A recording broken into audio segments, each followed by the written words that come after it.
This week's Torah portion, we read the Ten Commandments.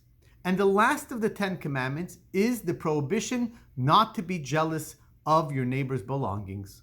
The Torah tells us that we are not to covet his house, his wife, his manservant, his ox, his donkey. And then the sentence concludes, V'chol asher l're'echa, and anything that belongs to your neighbor. In fact, this actually seems to be redundant, because if you say that you're not to be jealous of anything of your neighbor, why the need to give us the full shopping list of the ox and the donkey and etc.? But rather, the redundancy of anything of your neighbor is actually telling us worlds more than we can imagine. See, in Hebrew, the word v'chol asher l're'echa, anything of your neighbor, the word v'chol can mean everything. The Torah is adding that not just to be superfluous, but to actually, by being able to translate the Hebrew word, by using this Hebrew word, v'chol, that can mean anything and everything, it actually is giving us the tools of how we are able to accomplish this amazing feat of not being jealous of others. That while you can see someone else's lifestyle, possibly of boats and planes and beautiful cars and a beautiful home, how one can manage not to be jealous of this.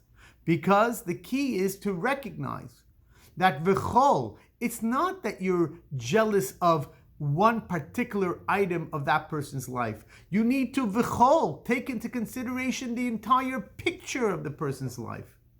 All our lives, from the beginning of our birth to the end after 120 or Mashiach comes, it's a story. And you can't somehow just take a chapter of that story out. We have our own obstacles, our own hurdles to overcome. We have certainly our successes. So are you prepared next time that you look at your neighbor and you think that, wow, I would love to have that which they have? Really? You can't take it piecemeal. Are you prepared to substitute your entire life for the entire life of someone else with all the tsaris and the entire package and the entire pekel that that person has as well? You know, every experience in our life represents a story, a chapter of our individual story. And we have sometimes amazing chapters and sometimes not so amazing chapters.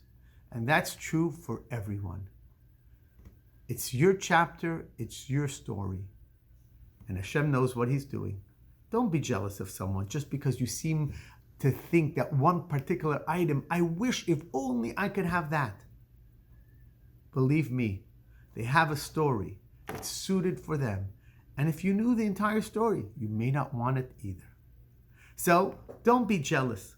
Focus on all the blessings that you have in your life and recognize that you don't really know what's going on by anyone else. Have a great Shabbos and make your story as great as it can be.